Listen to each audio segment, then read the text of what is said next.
Yeah. All right, good morning. I will now call to order the Tuesday, January 16, 2024 Town Council meeting. If you would, please stand and join me with the Pledge of Allegiance. Pledge allegiance to the flag of the United States of America, to the republic which stands one nation under God, indivisible, with liberty and justice for all.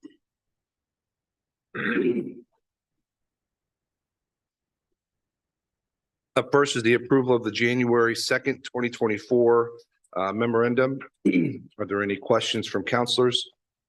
I believe a copy has been posted.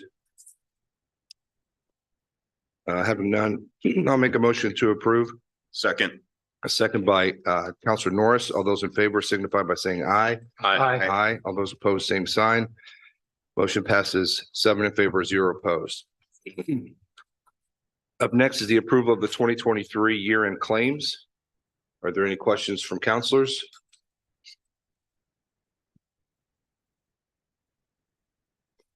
Otherwise, I would entertain a motion.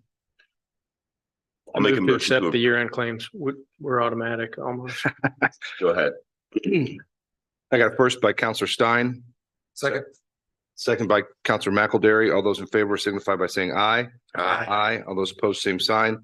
Motion passes 7 in favor, 0 opposed. Moving along, up next is the approval of the January 16th, 2024 claims. Are there any questions from councilors? Otherwise, I would entertain a motion there as well. Move to approve. First from Councilor. Is that you? Sorry, I can't read my left ear anymore. First from Vice President Burke. Second. The second from Councilor Sampson. All those in favor signify by saying aye. Aye. All those opposed, same sign. Motion passes 7 in favor, 0 opposed. Up next is request to speak on agenda items. Amy, are there any requests to speak? No, there are not. All right. Moving along, we have the mayor administration update and we have Mayor Stair with us this morning. Morning. Good morning, councilors. Good to see Morning. everybody on this chilly morning. We have a few things to get through here. I'll just go ahead and jump right in. The first item that we had on the agenda was the establishment of the Pathways Committee. And this came from looking at the boards and commissions. I think there were some conclusions that were obvious.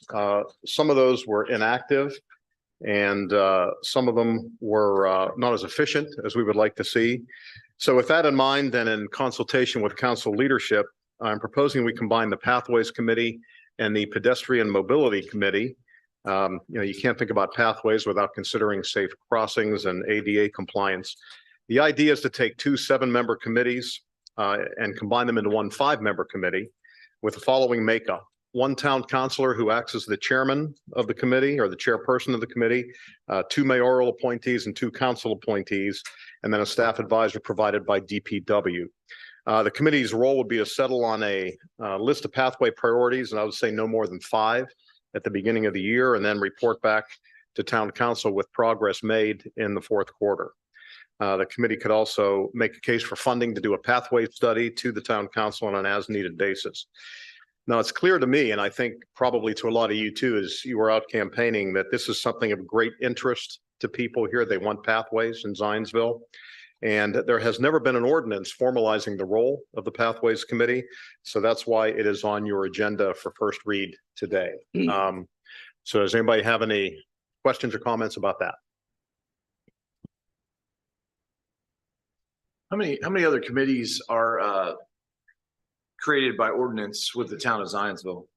There are several that are. I mean, I can't name them off the top of my head, but for example, I don't need the name. I was just curious if there was a majority of them, or I would say probably 6 to 8. Is that right, Heather? Yeah, I would. Yes. And the other thing that we're trying to do is we redo the code of ordinances for public transparency is to incorporate more of them into the code so that if you're a citizen, you are able to go to the code and see what committees or commissions we have at the town and how to be appointed. So, and the responsibilities of that committee. Great. Thank you. And just to be clear, this comports completely with state statute and everything in terms of what we can do from a local government standpoint. Yeah, there is no state statute governing pathways committees. So under home rule, we're able to create our own committee and give it its own governance.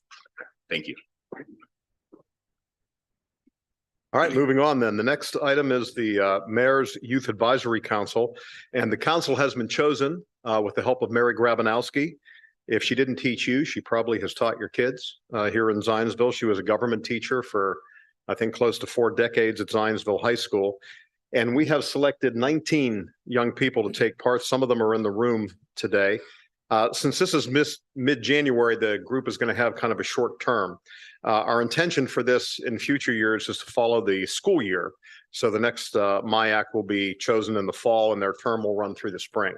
So just to go through the names real quick, and some of these names will be familiar to you, but I want to make it clear that Kate and I had no part in the process. It was Mary Grabanowski that went through this and chose.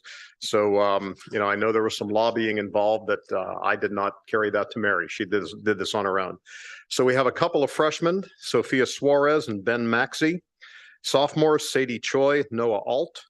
Juniors, we have Nolan White, Parker Coyle, Emma Vargo, Noah Berg, Jackson Monk, Caroline Sampson, Helena Streeb, Sapna Srinivasan.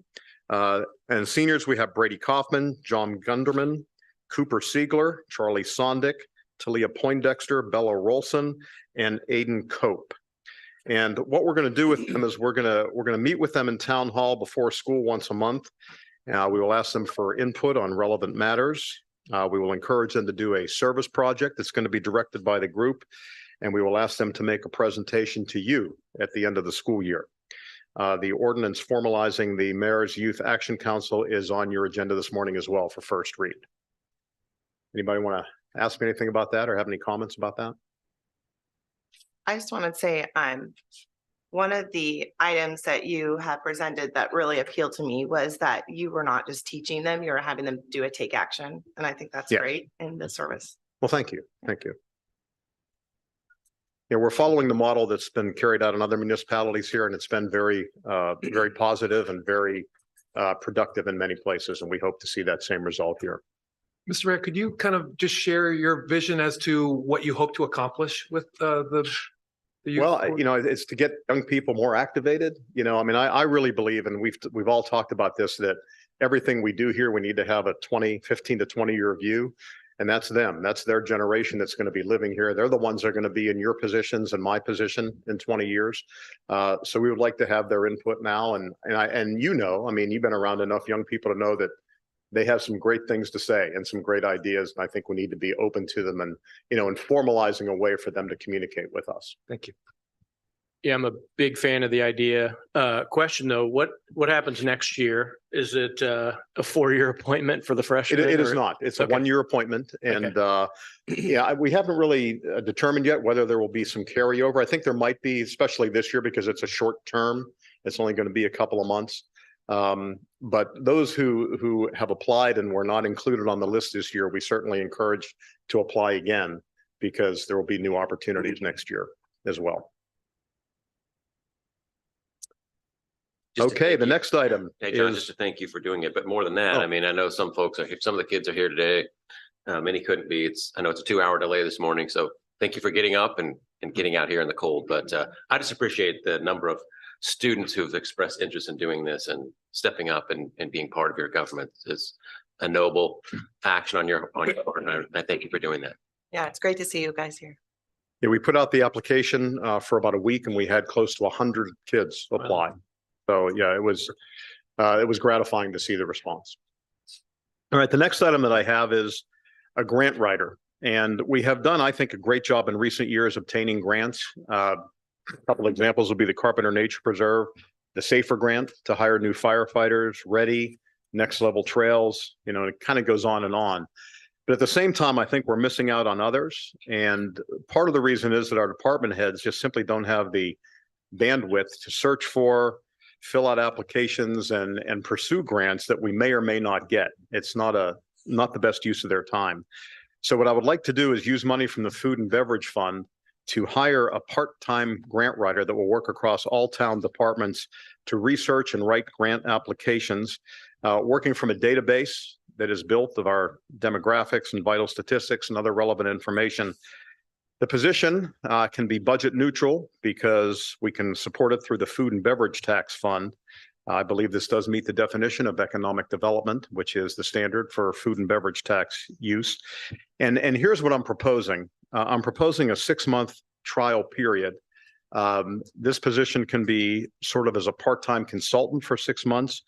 And at that time, we can reassess whether we want to carry on for another 6 months, expand it to a full-time position, or move to a new protocol to help capture grants from both private and public sources.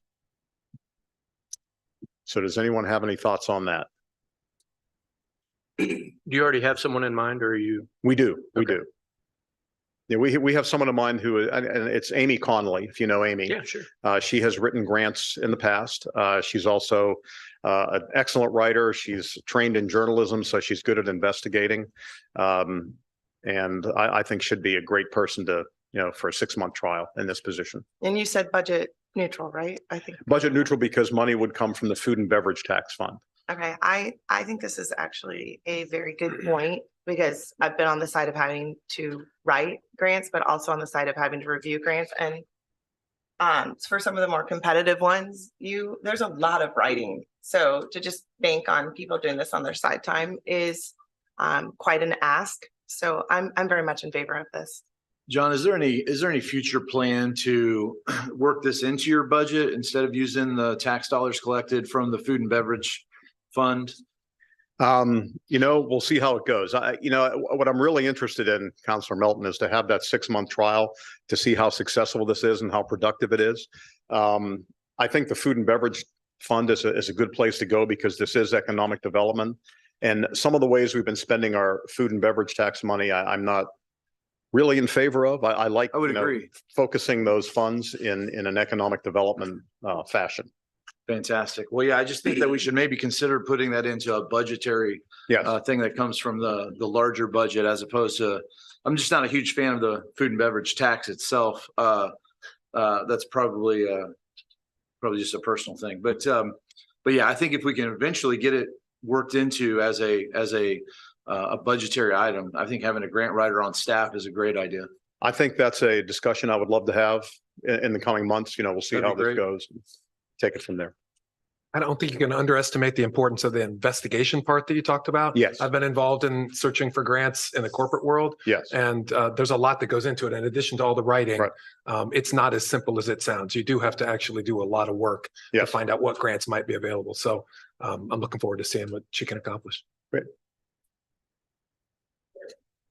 All right. The next item that I have is an RFP concerning our golf course. I want to look at the Zionsville golf course, which I believe is a great community asset. I think that many people and groups and school teams that use it, I think would agree, but I also think that managing it appropriately has been a bit difficult. And this is not a comment on our course manager, Mike Wall, who I think does a fantastic job.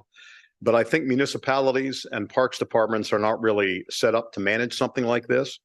And to back that up, I've done a little research myself here. There are about 2,500 municipal golf courses in the United States. 82% of those are managed by private companies, not by the municipalities. And I'm not saying that we have to enter into an operating agreement like this, but I think we should consider it. It's a starting point. Again, I want to reiterate, this is an exploration, and I'm open to see where this process leads us. But I'm bringing it to you because I want to be cooperative. I want to be transparent. And I value the input that you would have during this process. Now, just to give you just a brief background, the golf course is a Parks Department asset, but it is owned by the town. So any contracts regarding its management would have to come through the mayor's office. And again, I would seek advice from the council before any decision is made on the way forward. Does anybody have any thoughts on the golf course and management of the golf course? So what are some of the issues you're trying to resolve by going through with a private management? Or not, maybe not issues is probably not the right word, but what are some of the problems or benefits? Well, this really cropped up a couple of years ago when we repaved the cart paths. And I had experience with the Parks Department at that time. We're compelled to take the lowest bidder. And we ended up delaying the opening of the golf course that year. The job wasn't done very well, and we didn't have a lot of recourse. I think a private operator is probably more successful in those type of transactions and getting things done in a timely, efficient way. I think our golf course has a drainage issue. It is a floodplain, and if it rains, and I'll bet if we go down there right now, what is that? 5, I think hole 5 is, a lake right now. And that's, I think that a private entity will manage those things much better than we do as a town. I think our facilities aren't the best. We don't do a very good job at having events there, having golf outings and having things that bring in additional revenue. So I do think that a private operator who is focused on that role is going to do a better job than the municipality or the Parks Department, which has many other things going on. It's really an outlier for our Parks Department. It's a business is what it is. And our Parks Department is not really geared to operate a business like that. Just one note, I do feel like it's a business in a place where business normally doesn't exist. So I think that being an outlier, that's the benefit of why there is a golf course there, right? Because it is the floodplain. So it is unique. It would be hard to manage, hard to manage drainage, hard to manage construction around that. So I think this is a good idea to consider. And I appreciate you bringing all of these great ideas today, but this one's one that I also see adds a lot of value. Well, thank you. Thank you. John, you mentioned it's that the course is a town asset. But obviously within the Parks Department. So I guess the questions I have is the Parks Department writing the RFP, the Parks attorney, or who's writing the RFP and who is ultimately I'm assuming it's Heather now. Yeah. Yes. Yes, it is. So it's actually the mayor, myself, and Jared. So we've been trading drafts, and I actually worked on it a lot yesterday. So we're making sure it aligns with state statute as well as benchmarking it across multiple other municipalities who've recently let RFPs in the same space. So I know we've got content of what we're sort of looking for and the assets that would be managed as well as the concessions at the course. And then we're adding in all the statutory requirements as well. And I hope to have the mayor a draft later today that's in a more final form. So great. And then I guess when that comes back, that's a decision that you make, or that's a decision that, since it's a town asset, the council makes, or who ultimately?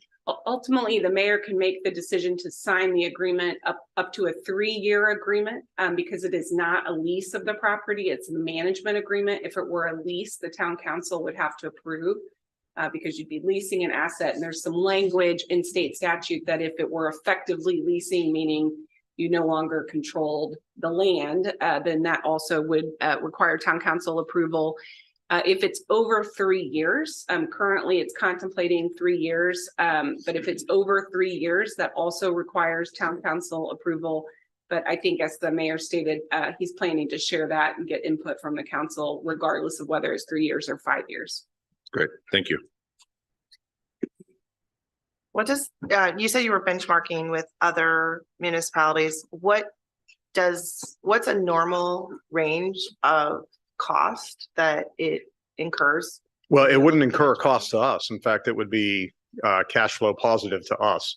What I envision and what we're going to ask for is to, take a percentage of the gross revenue for the town, put that back into the Parks Department, which is what we do now. We take the profits, if you will, which aren't really that high, but we take the profits and that stays with the golf course, and that stays with, golf course improvement and that sort of thing.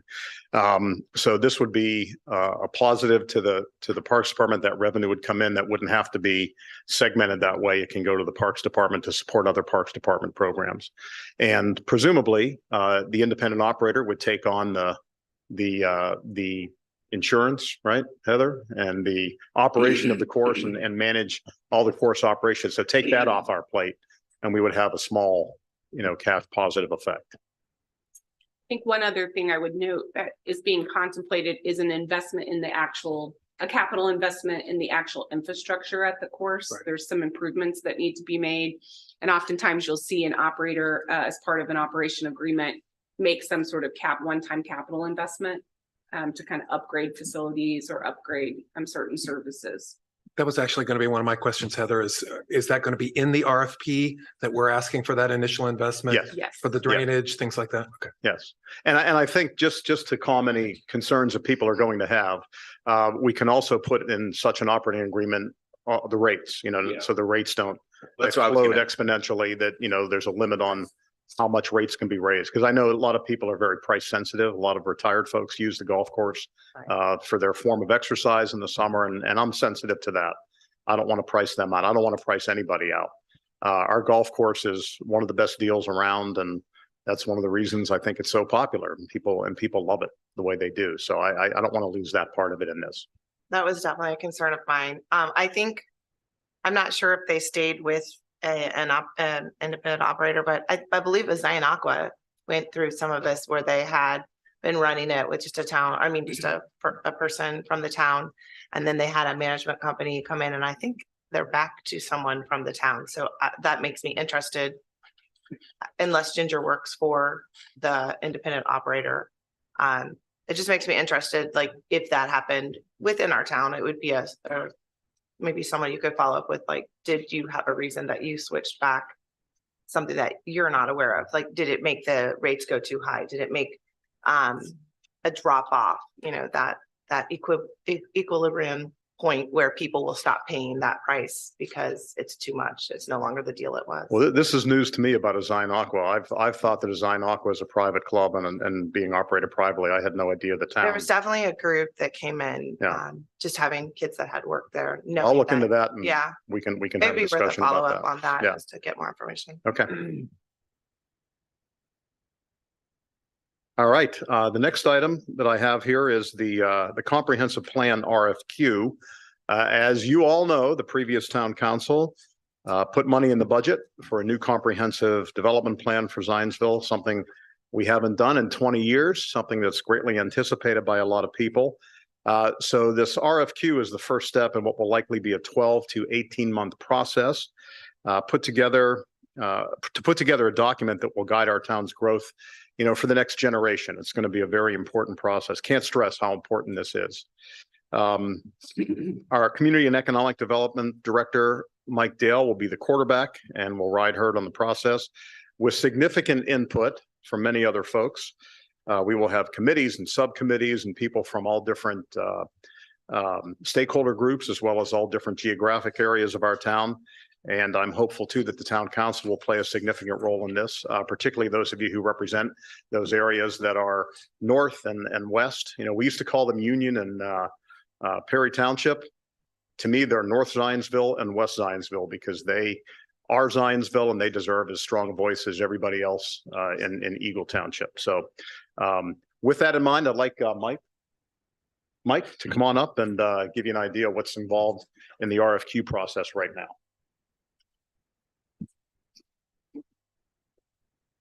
Thank you, John. Good morning, everybody, and Happy New Year, and see some new faces on the town council. It's great to see you. I have the privilege of working for Zionsville about a year now, and as John mentioned, our current comprehensive plan is really antiquated. And it's been, I think I sent you some information, a memorandum on this, and the long series of amendments that have been approved by the town council over the last 10 to 20 years. It's time for the town really to look at the entire corporate boundary as one comprehensively. In case you're not familiar with the process, the Indiana statute requires a municipality or unit of government to adopt a comprehensive plan if it wants zoning. So in order for us to have a zoning ordinance and zoning regulations, we must first have a comprehensive plan. The comprehensive plan sets out a vision or a goal for future development. And then, of course, zoning and zoning matters should reflect that long-range vision referenced in the comprehensive plan. Today, I wanted to just review the process with you and get input from you if you're ready. It's important to me and it's important to the citizens of Zionsville that we're all on the same page and that we're all unified in a process and how we intend to go forward with this project. As John mentioned, it's probably a 12 to 18-month process. Usually the process gets slowed down towards the end because you have to schedule public hearings and they're a month apart. So the first half of the project moves along fairly quickly with the consultant that's ultimately selected, does lots of research and conducts public workshops and stakeholder meetings with your constituents to gain an idea of the current demographic, current growth trends, and understand what the citizens' concerns are about Zionsville and where they think development should occur, how it should occur, and when it should occur, where it should occur, all those things. And then ultimately, the consultant will prepare a comprehensive plan document that references a vision based on all of that research and all of those meetings and all those public workshops and all of those and subsequent hearings, public hearings. The way I tentatively now envision the comprehensive plan would be three basic components, three elements, or three components to the plan, being land use, transportation, and economic development. The statute itself gives us some relatively a short list of things that must be addressed within a comprehensive plan. There's a few elements, a few items that the statute requires, but it's relatively short. In theory, you could write a comprehensive plan that's 1 or 2 pages if you just want to slap one together and say you have it. Most units of government go through this process of hiring a consultant. A consultant, rather than staff leading this, a consultant. Whereas I've probably been through 2 or 3 comprehensive plan projects in my career, in my 30-year career as a planner. The consultants have done 30 or 50 of these, and so they're very familiar with the process. They know how to get the work done. They've done this many times, and so that's why in most cases a unit of government will hire a consultant to help with the process, because they're so familiar and they know the pitfalls and the red flags and so on of getting this work done. Again, this is an opportunity for us to all get on the same page. I'm very, very interested in your thoughts about the process. The way I tentatively think of the process right now involves an RFQ, a request for qualifications, where we invite consultants to submit their qualifications their backgrounds, their staffing to us, so that we can see the wide range of consulting firms that are interested in this project and the experience that they would bring to and expertise they would bring to the process. At that point, let's say theoretically we get 8 or 9 or 10 responses to the request for qualifications, the RFQ. Then there's a selection process of perhaps scoring those consultants and narrowing down the process, maybe the top 3. And then comes the interviewing, and then interviewing each of those consultants and find out, which of those 3 consultants, perhaps, which one of those 3 consultants brings the chemistry, brings the background, looks like the best candidate for the job. At that point, then that consultant is selected. Then there's a refined scope where we detail the exact number of meetings, the exact number of workshops, the exact type of research, the exact type of documentation that they need to provide. There's all the fine details is provided in that narrowed scope with that consultant. They submit a price to us. We determine whether or not that's within our budget to pay them. And then if we all agree, and I do mean all of us agree on the consultant, then we would sign a contract and we launch into the process that I mentioned to you earlier. I do believe that as part of this process, there's going to be many meetings, many workshops, charrettes, sometimes they're called, stakeholder meetings where the consultant and staff would identify certain stakeholder groups within the community of Zionsville. For example, life safety as a stakeholder group, or commerce as a stakeholder group, or the schools as a stakeholder group. So there may be 5, 10 or more of these stakeholder groups that'll have expertise input into their particular realm of their engagement in Zionsville. All of this culminating in a comprehensive plan. Typically, the comprehensive plan is submitted by resolution. It's not an ordinance. It's typically adopted via resolution. So it doesn't have the power or the same standing as an ordinance would. Yet it becomes the adopted policy of the town for group future growth. It identifies land use areas for growth in the town, identifies transportation corridors and how the infrastructure should be improved, and also would outline an economic development strategy for the town, how to sustain growth in Zionsville based on the wishes of you and as expressed by the residents of Zionsville. Plan Commission holds a public hearing ultimately on the draft comprehensive plan. The Plan Commission then votes on a recommendation to you on a town council. They may vote favorably, they may vote unfavorably, they may suggest a conditional approval on the comprehensive, or they may send it back. They may say, no, what, there's not enough work here based on the community input. We haven't done enough work. We need to go back. We'll step back a little bit, do a few more things before we have another public hearing with the Plan Commission. Ultimately, the Plan Commission votes on a recommendation to you, and then it's in your hands. And then at that point, you can still send it back if you still feel it's not adequate or that it's missing in some ways, or you can vote in favor or against the comprehensive plan. And then from that point, after adoption of the comprehensive plan, there's going to be a chapter within the comprehensive plan for implementation. The comprehensive plan does nothing for us if it's adopted and sits on a shelf and gathers dust. It has to be implemented. So within the comprehensive plan, there will be a chapter identifying implementation steps. There may be a 2-year implementation strategy, a 5-year implementation, 10-year, and so on, so that we're accountable. Staff's accountable to you, and then we're accountable to the citizens of Zionsville to follow through this vision for growth in Zionsville. And at that point, maybe after 5 or 10 years, we may want to do an internal in-house amendment, or again, hire a consultant. It should be continuously revised. We should be looking at this comprehensive plan roughly every 5 to 10 years, 5 to 10 year increments, making sure it's current. Because in reality, things come up. Projects come along. Perhaps there's a project that is very impressive, but doesn't exactly align with the comprehensive plan, but it's very impressive, very desired within the town of Zionsville. So we may depart from the comprehensive plan. And maybe this happens a few times. So we need to revisit the comprehensive plan. Are we really following the vision, or has our vision changed? We've approved a few projects that don't align with the comprehensive plan.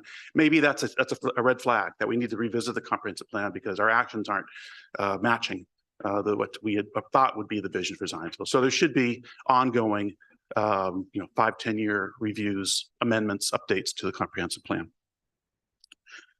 So I kind of outlined for you, I think, a general process. I intend to have frequent meetings with you about how it's coming along, and feel free to reach out to me, my office, of course, to anyone in my staff.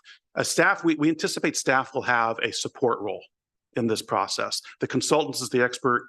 We will be support staff for the consultant. If they need research, if they need some information, we will be there. My department will be there, as well as Lance, Department of Public Works. His department is playing a very important role in terms of guiding the process for transportation related matters. We'll be staffed for the consultant and can support this process through the public hearings, charrettes and workshops. Staff will be there to facilitate this process, and then also respond to you and your questions. So again, it's very important that we're all on this. I feel very strongly that we should all be on the same page. If there's any questions you have about the process, please reach out to me, and then we'll do the best to answer your questions. Mike, you mentioned, thank you for that update. Mm-hmm. You mentioned a couple of times that this is a tentative process or a tentative timeline. Yeah. Do you have an idea when you guys will solidify the specifics of the timeline, questions that you're going to go through with the consultant, so we can be aware of that too? And is that something we can have access to? I intend to continuously update the timeline for you. So with each new event, with each new milestone, update the timeline. As part of the contract with the consultant, they will also identify a timeline, expectations for when to get things done. My experience though with comprehensive plans is usually we try to follow a timeline. Things come up. Sometimes some parts of the timeline move faster, other parts move more slowly. With our sites, on getting this done within 12 months. Sometimes again, it starts getting pushed to 15 months. But so the timeline is somewhat fluid, but the consultant wants to get this done as quickly too. So all of us want to get this done as quickly as possible. But that's my my vision right now is to provide you a continuous update to the timeline. Sure. Well, I appreciate appreciate the update, and I would certainly encourage every counselor up here. We all heard different things on the campaign trail about the comprehensive plan, the importance of it, different parts of our districts. I would certainly advise everybody to reach out to Mike and get us engaged in that process as your time allows. There's definitely one aspect that came up repeatedly during my campaign, and it was that people were unaware of the charrettes and meetings for the form-based code attempt. And that made people, that probably was part of the feedback that was coming after the whole report had even been written. And I think the question of, was that just a waste of money since we ultimately did not pass it? I think that needs to be one of our main focuses. I mean, just because we give people a chance to be to express their opinion doesn't mean that we're going to choose that opinion, but still, I think that was the main feedback. People would like to be heard. So. Thank you. Mike only had one question again, just to echo Jason. Thank you for taking on this project, and it's going to be a significant lift for you and your team, but much needed. And this is something that's needed to happen for a while. And we're happy to put the dollars forward for this to happen this year. And again, you mentioned a lot of stuff, but just caught me at the end when you mentioned kind of the process that you have in mind. And then you got to, it sounded like once you kind of had one consultant defined, then you discussed budget and price at that point. It seemed odd to me that we wouldn't be looking at cost and budget and what they're proposing, maybe even amongst the final three, or even up front. It just seemed like you get all the way down to the ninth inning and all of a sudden now you're talking cost. And if it's not what you're looking for, is that going to slow up the process and you're going to back it up? Well, that's an excellent thought. And we've talked about that internally too, the best way to do that. And maybe as your suggestion is the best way to do it is once we narrow it down the top three. That's why I want to have this conversation with you. Yeah. Get your thoughts on this process. As you suggest, maybe the better path is to, once we narrow down top three, is then to get a preliminary budget, so to speak, because then the scope is going to be further refined throughout this too. But yeah, that's a great thought, and we'll work on that. Mike, what's the best way? Obviously, we don't have time this morning to go through all thoughts that counselors have on the comprehensive plan and the process. What's the best way for us to get that to you? Are you going to set up individual meetings with us, group meetings, or would you like for us to email thoughts? What's the next step on our end? I'm open to suggestions. If you would like one-on-one meetings with each of you, I'd be happy to do that. Very happy to meet with you individually, and that may be very productive. That way you have one-on-one time and we can have a conversation. Or if you want to submit information to me through the mayor's office, I would also be very pleased to receive information in writing. So wherever your comfort level is, I'm there with you. Yeah, maybe we think that through a little bit as it relates to the best way for us to communicate with Mike and any other department heads, obviously, as we talked about in the past.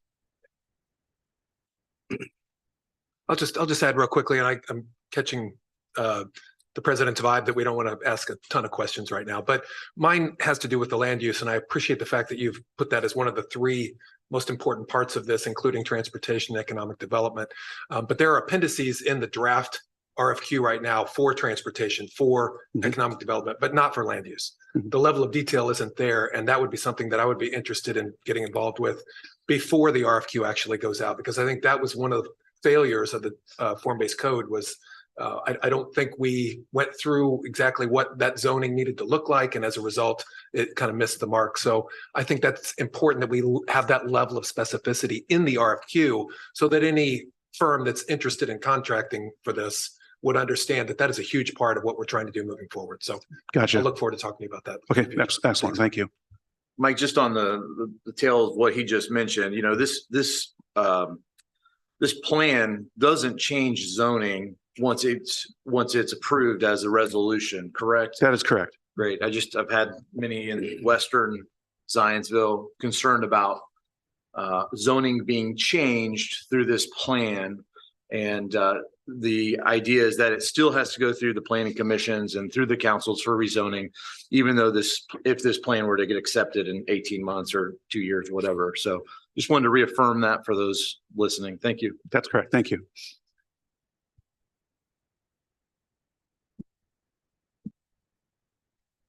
Thanks, Mike. Thank you very much. Thank you, Mike. Thanks, Mike.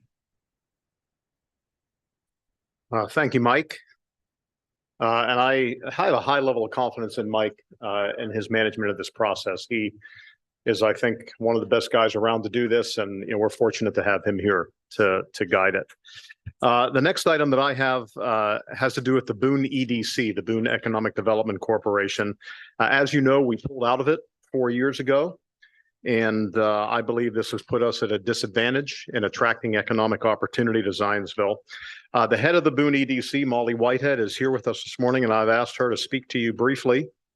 4 minutes, right? 4-minute presentation on what the group has to offer Zionsville. Molly?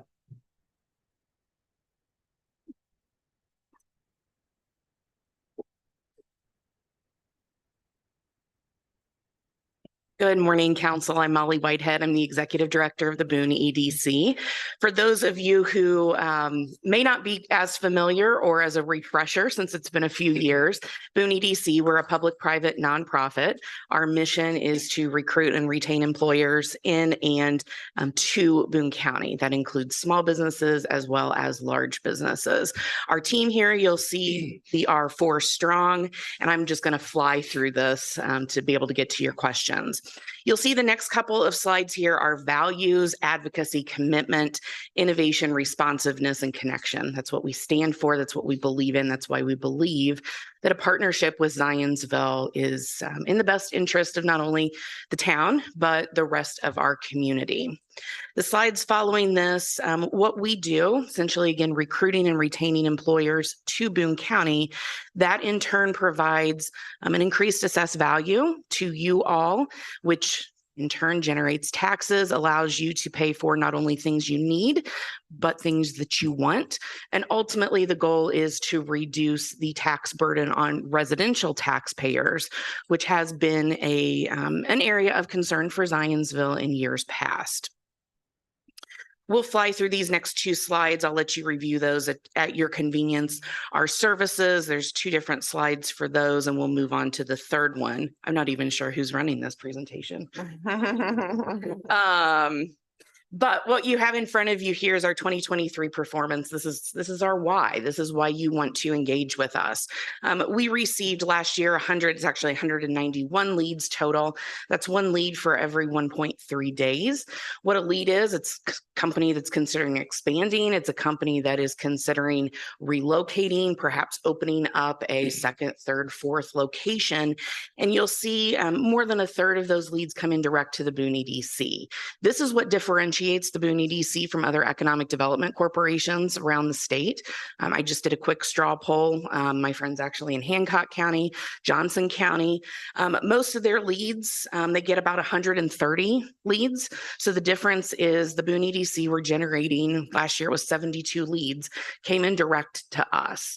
They are choosing, because of our knowledge, our expertise, our branding, to knock on our door first to seek those locations and that assistance. We'll move on to the next slide there. Again, we do small business and large business. You'll see we did 34 site visits with small businesses specifically, and another 70 some with large businesses. And the slide after that, landing the project. What this looks like, our process. Initially, we receive an RFP. Sometimes they look like this, sometimes they don't. It's here's what the company is looking for. And sometimes it is a quick, what do you have to submit? Other times it is a significant request for proposal that we have to complete on behalf of the site or location. The next slide after that follows, we do a cost benefit analysis on every project. We want to make sure that the taxpayers of the town of Zionsville, of Boone County, are getting as good of a deal as the company may be. And we're submitting, you'll see just an example of all the different types of things that go into an RFP. The slide after that is our aftercare piece. And I would argue this is actually just as important as the beginning piece. It is far easier to keep a company here than it is to recruit a new company to Boone County.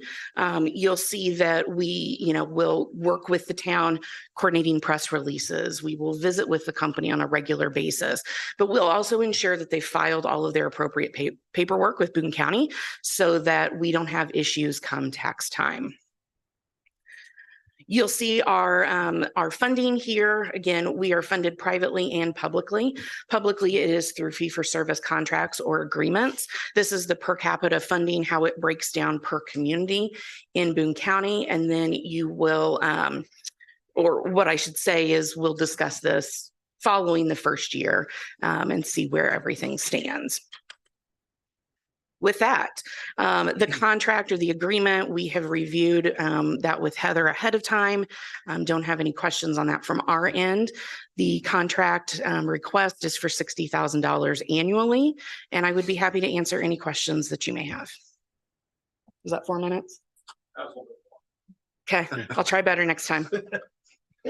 Good job. Molly, can you give us, just for the sake of the audience and those of us who may not know, some of your crown jewels as of recent? As of recent. So of course, keeping in mind, these are not in Zionsville. Our biggest deal that we had last year was actually an expansion by New Cold. It is a state-of-the-art food storage facility in Lebanon. That was an initial $150 million investment just 2 years ago, and they have since added an additional $150 million on top of that. But honestly, the favorite wins are really the small businesses that we have helped to locate in Boone County. Hattie's Coffee in Whitestown, that was one that we had to help overcome some significant barriers at the municipal level. We've helped Indiana Owned. They actually have a gift shop now on the square in Lebanon. We've helped those small businesses get started either just through tapping into our network or in some cases helping them access capital. So when you work with a small business, you're not charging that small business anything. You're actually looking for funding to try and help them. Correct. Expand. Okay. Yep. Correct. Great. Thank you. Anything else for Molly? Thanks, Molly. All right. Thank you. All right, thank you, Molly. Appreciate that. And just to reiterate what she said, the contribution there we're talking about for this year is $60,000, which is the same as it was in 2019, the last year we were in. Our peer communities are paying significantly more than that now because things have evolved over the last few years. So I think the Boone EDC might be coming to us and asking us to be on par in 2025. But at that point, we can reevaluate whether we think the benefits are consistent with that. And we can think about, raising our level of contribution. But I do want to say that at this point, this is budget neutral because this can be funded through the food and beverage tax. And again, clearly, I think this is, an economic development project or idea that meets the bar for the food and beverage tax fund. So I would ask for an appropriation of $60,000 from the food and beverage fund for Boone EDC. All right, under other matters, I have just a couple of things here. First of all, is security here in Town Hall. I think you've probably noticed that we have a bigger security presence here with an officer posted in the lobby. And we will continue to do that during business hours at Town Hall, as well as situationally, like in this room this morning, we have a security presence.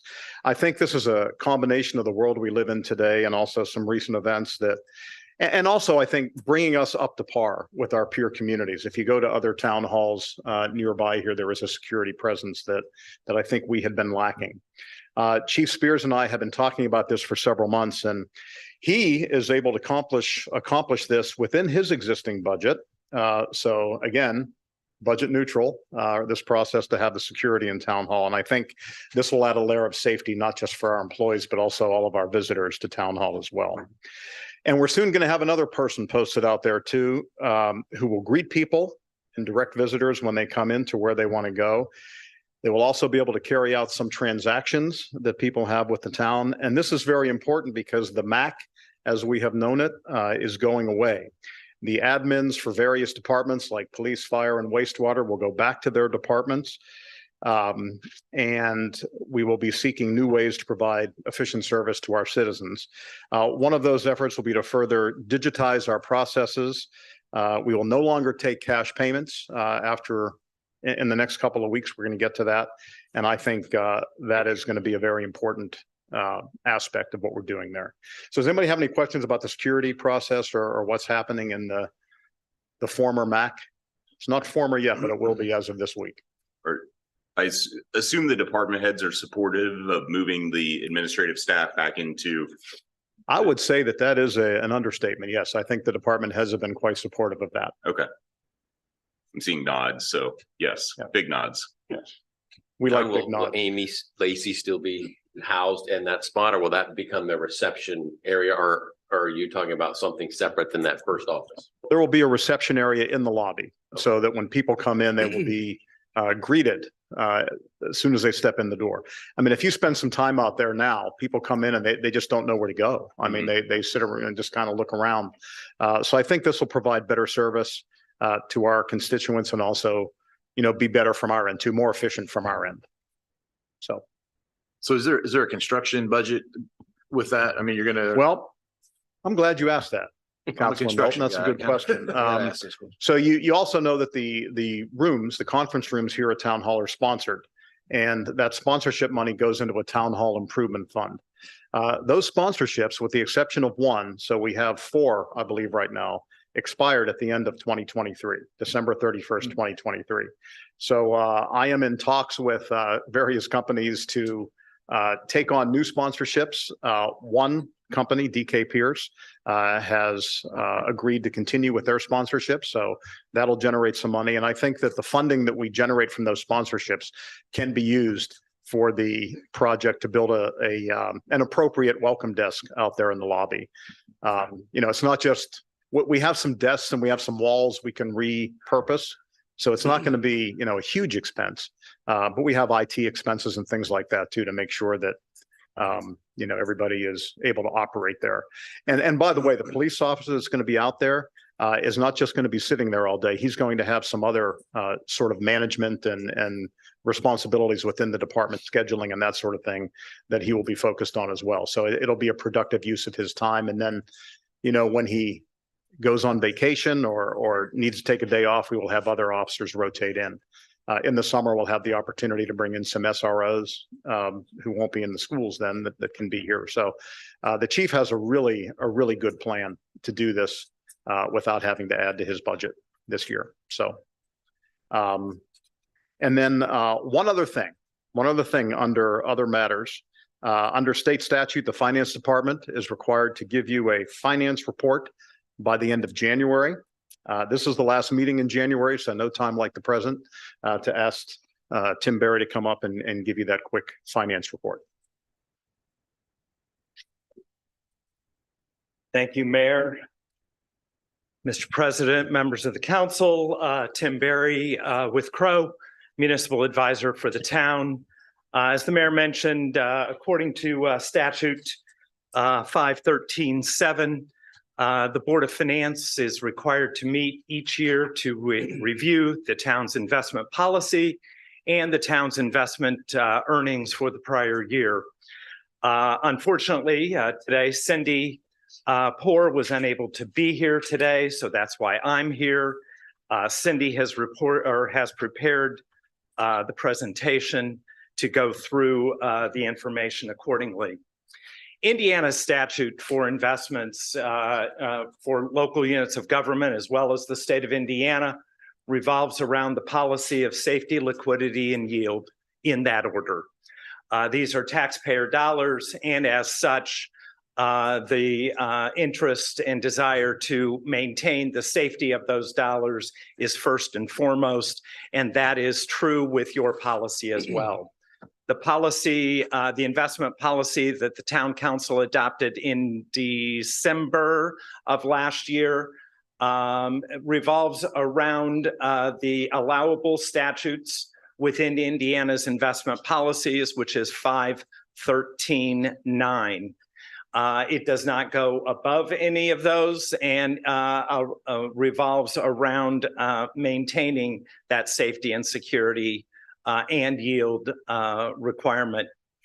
Today, we're going to review the year-end balances for the town.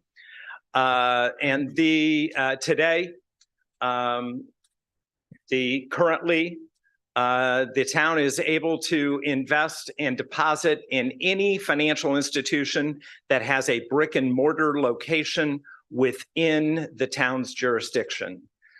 Today, there are 2 banks that have those deposits, though it is the desire of the finance department and the administration to do a thorough RFP on banking services here sometime towards the end of the first quarter of this year, and to redeposit and allocate funds according to the responses that the town receives.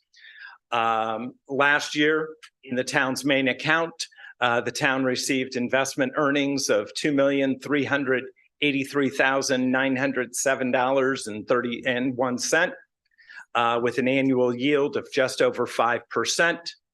The wastewater department received annual earnings of $124,196.73. And then the rainy day fund is also invested separately. And the rainy day fund today is invested in Trust Indiana. That is a local government investment pool sponsored by the state treasurer's office and coordinated through the state treasurer's office. Those dollars are currently in that today. Today, the town has 2 banks that they use. The main operating accounts are in PNC Bank, and the health fund account is in Centier Bank. Currently, those will be subject to change as the town looks at their investment policy or at their deposit accounts moving forward. With that, I would take any questions that you may have with regards to reporting of the town's finances. Hey, Tim, I just have a quick question. How often do we kind of update the investment policy or strategy for the town? I've had some conversations with Cindy, and I know she's not here, but I feel like maybe there were some missed opportunities in the recent past to maybe be doing some things in a different fashion that might actually generate more revenue. Well, certainly the way the current investment policy has been adopted by the town council really limits some of that because it references the statute largely in each of those areas. So even if there are changes in statute according to 513, it is in reference to that. So it may limit that, but certainly it is eligible for review, and from a good sense, it should be reviewed on an annual basis. We're not doing so today, given the fact that you just adopted it less than a month ago, and it is current at that time. But I would recommend that next year at your Board of Finance meeting would be an appropriate time to review. And if there would be any statutory changes prior to that, I would suggest that they bring that to the council's review prior to that point in time. Appreciate it. Thank you. Tim, can you speak to the direction use? It's about, I just rough math, 2.7 million in interest earned on the accounts that are listed there. Where does that go? What's it limited to? Can you just? That is returned back to the funds. So those dollars go back to the main account. Today goes back to the general fund. The rainy day earnings go back to the rainy day fund as it exists today. We have seen over the last year a rising interest rate environment. There's talk that we may have plateaued out, and that you may be seeing in the future at some point in time a reduction in interest rates by the Fed.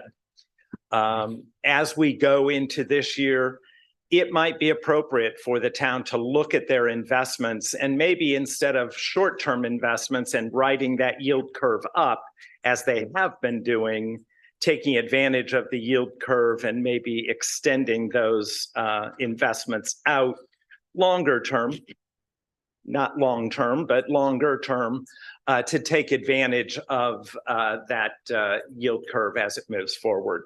That's something certainly we would recommend that Cindy and her staff look at as we move forward into the coming year. And certainly as we look at changes to the banking RFP. Thank you. Tim, I noticed on the average annual yield that there's, about a 2% kind of delta between some of those accounts. Is that standard? What's causing that? Is that, I would assume that they'd all be very similar as opposed to having a 2% deviation. The other accounts are largely bond funds. Oh, okay. And you're limited on earnings in bond funds with arbitrage earnings and So it's all the of actual that. investment, right? That's different. Yeah. Okay. So that's why there's really that difference and distinction. Thank you. My question is like, how liquid are we when we're looking at $54 million? Today, you are very liquid. It's just sitting in a cash account. You are sitting in an overnight investment account, correct? So even just locking some of those into a CD would be better than leaving it. Potentially, but you also don't want to invest in a CT in a rising interest rate environment, Right. and then lose I was just out on going that on your growth. take advantage of the top of the yield curve. So And that, as I said earlier, that would be something to for the town to begin looking at now, as it appears, yeah. According to financial experts, that maybe we've hit the top of interest rates. And who is keeping an eye on this and deciding when we are at the top of the yield curve? Cindy is the designated investment officer as the director of finance.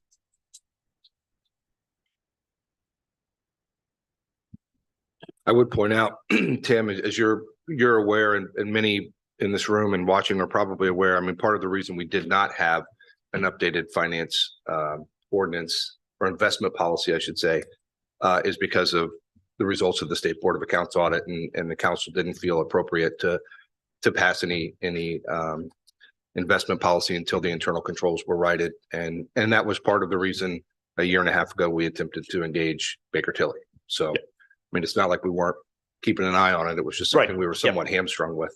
So.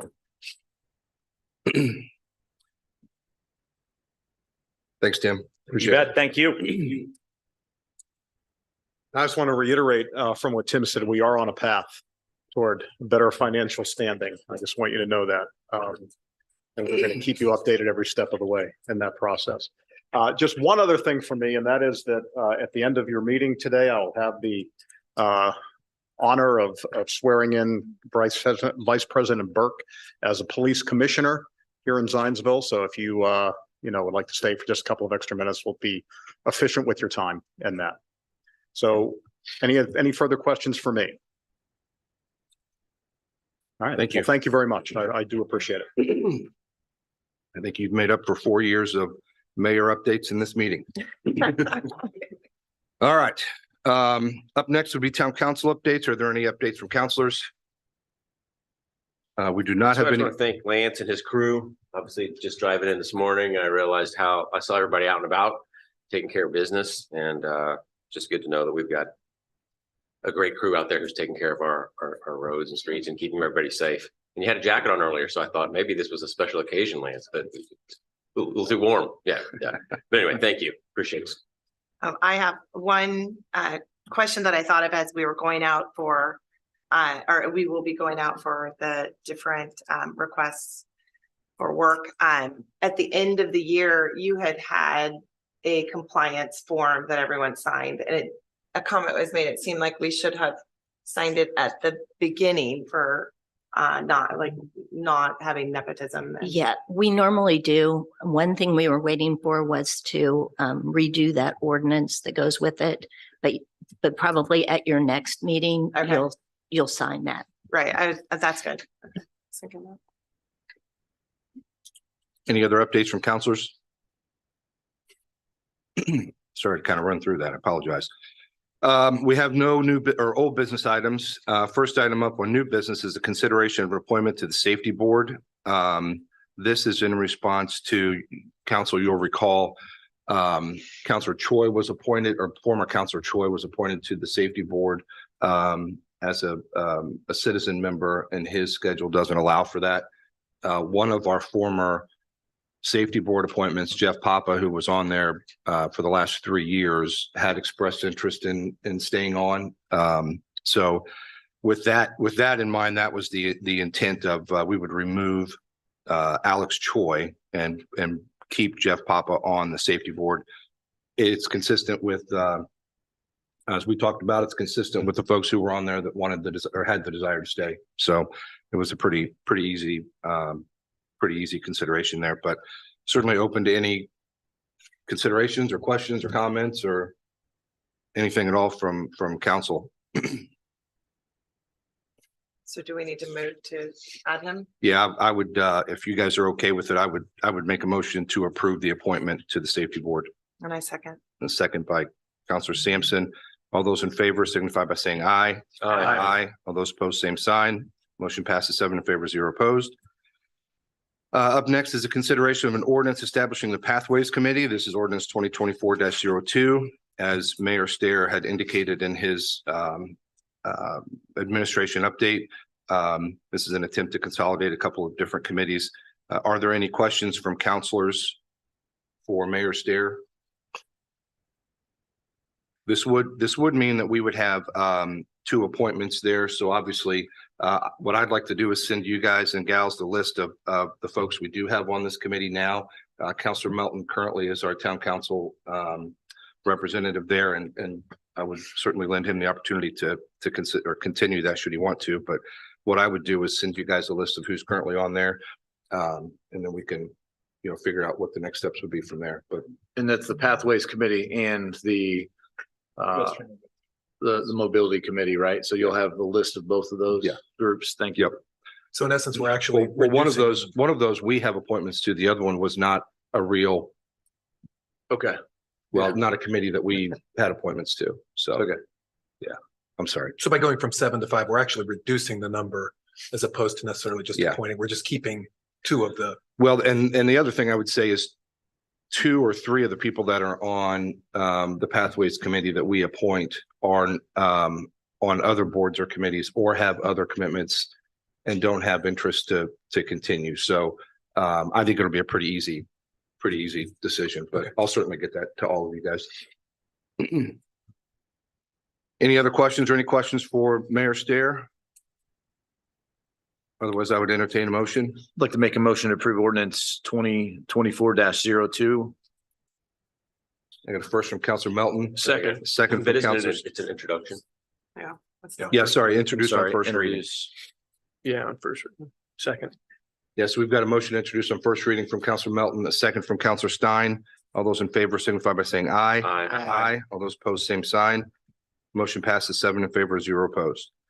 Up next is a consideration of an ordinance establishing a Mayor's Youth Advisory Council. This is ordinance 2024-03, also a first reading. Are there any questions for Mayor Stair? Otherwise, I would entertain a motion. I'd move to introduce ordinance 2024-03 on first reading.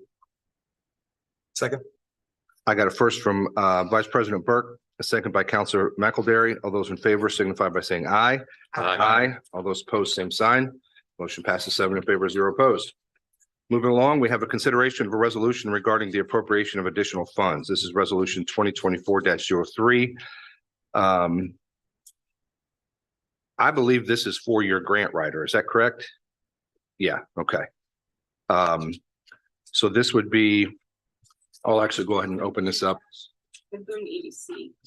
Oh, this is the Boone EDC? Yeah, this is the appropriation for the Boone EDC in the amount of $60,000, which would be our annual contract with the Boone EDC.